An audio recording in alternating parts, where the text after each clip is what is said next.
This might be one of the funniest things I've ever seen, mostly because it has to do with EA and, well, them just being embarrassed, them looking pretty bad, but it has to now be immortalized in the Guinness Book of World Records, and I'm not even kidding. I didn't even know that they tracked this kind of stuff, but I guess they track all kinds of records, but this is pretty funny, okay? So, EA has actually made it into the Guinness Book of World Records. Seriously, they're in there. Probably not for what they want to be in there for, but they're in there, so I guess that's something they can say, hey, we have a place in the Guinness Book of World Records. So what are they in there for? Well, during Battlefront 2's release, you may remember some poor PR decisions, to put it lightly, right? They didn't have the best run-up to that game coming out. They were called out heavily for loot boxes being integral as part of the whole thing, right? You had to buy loot boxes to keep up with everyone around you who was also buying loot boxes because they pretty much made them mandatory as people around you were growing pretty quickly and you could just buy all the really cool stuff in the loot boxes.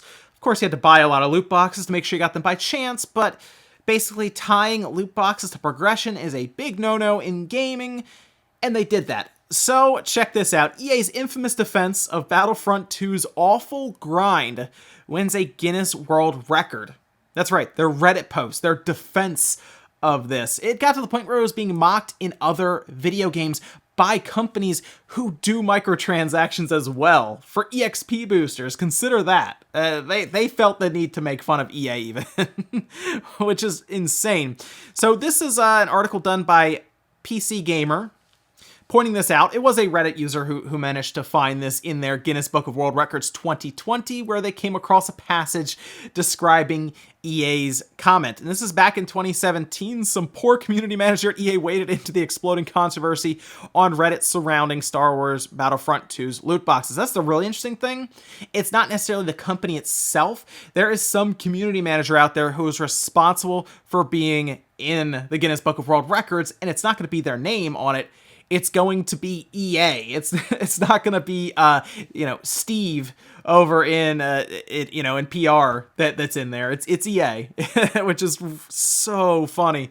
It might have seemed like a sensible move at the time, but that now infamous comment quickly drew the ire of gamers from every corner of the internet. It was downvoted 667,821 times, which, by the way, is almost 600,000 more downvotes than the next one, which was a post that was trying to get downvotes. It was one that was like all in balance type thing. So for every upvote, they're trying to get a downvote.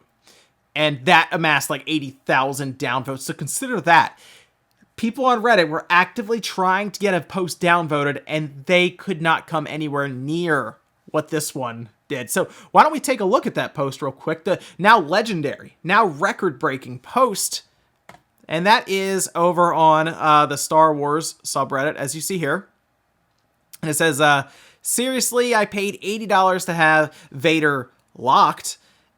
And from there, right below that one is the greatest post apparently on Reddit now, because it's in the Guinness Book of World Records. The intent is to provide players with a sense of pride and accomplishment for unlocking different heroes. You may remember that. That phrase is made fun of in Assassin's Creed Odyssey, I believe it is. Odyssey, yeah. That's how you know you've hit rock bottom, if Ubisoft is making fun of you. Ubisoft in that same game sells an EXP booster for what, $10 or something? Yeah. Yeah, so you're getting made fun of by them. I guess they didn't get to the point where they're tying loot boxes into progression. But still, you're getting made fun of by Ubisoft. That's pretty bad. But they try to explain their way out of why it was so bad at the time. Keep in mind, this was over a year ago, as you see here. As for the cost, we selected initial values based upon data from the open beta and other adjustments made to milestone rewards before launch. Among other things, we're looking at average per player credit earn rates on a daily basis, and we're making constant adjustments to ensure players have challenges that are compelling, rewarding, and of course, attainable via gameplay. So here's the interesting thing about this. DICE has had interviews recently talk about how this was rock bottom for them. The whole Battlefront 2 controversy was rock bottom. I mean, consider this. We're to the point now where the government is involved in video games because of this game. This is the game that's really pushed them over the edge because of the publicity around it. I mean, does anyone really play Battlefront 2 like that anymore? I bet you if they did not stumble this bad from the start, it would probably have been an okay game. It would have come out. It would have still been EA, and people would have still probably ragged on it for other microtransactions.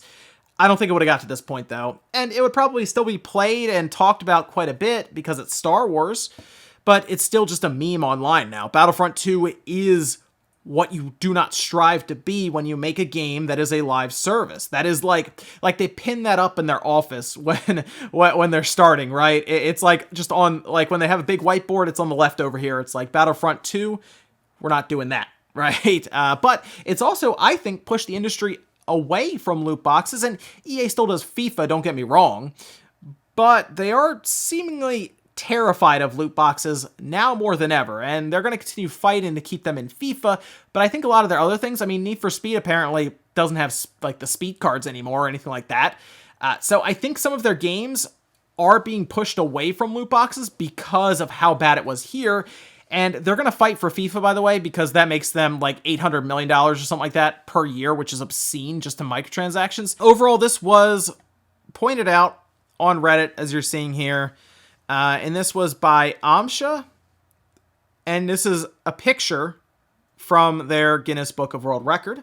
And it says, most downvoted comment on Reddit, an official post by video games publisher Electronic Arts responding to players' complaints about having to unlock characters such as Darth Vader and Luke Skywalker in Star Wars Battlefront 2 through loot boxes has 683,000 downvotes. That is just amazing, by the way, that we are to that point now where the EA is making it into the Guinness Book of World Records for a post on Reddit that it's just so bad that they are in the Guinness Book of World Record. Just let that sink in for a minute, because it is insane to think about. But that's where we are now, and we'll see what happens going forward with EA. I think most of their games are going to try to figure out some new mechanic, some new surprise mechanic. And consider this, 2K might be the next, and Take-Two might be the next company to get into the Guinness Book of World Records at some point. Who knows? Maybe they can break EA's record. But they are kind of skating on thin ice now, too. If you notice, they have the slot machine in NBA, and I'm noticing more and more people posting on Twitter, for example, when it tries to be advertised by one of the big three, people just make fun of them for it because it has like the slot machine and the prize wheel and stuff. And we have a casino, a literal casino that is banned in certain countries in Grand Theft Auto. So maybe 2K is the next company to push the envelope, but for now, EA will always be remembered in the Guinness Book of World Records for being terrible with loot boxes.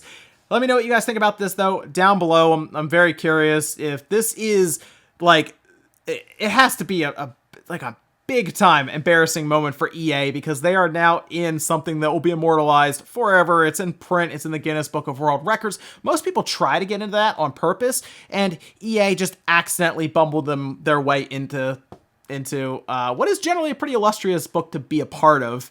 Let me know what you guys think about this, though, down below. Make sure you like the video if you liked it, dislike it if not, and I'll see you guys next time.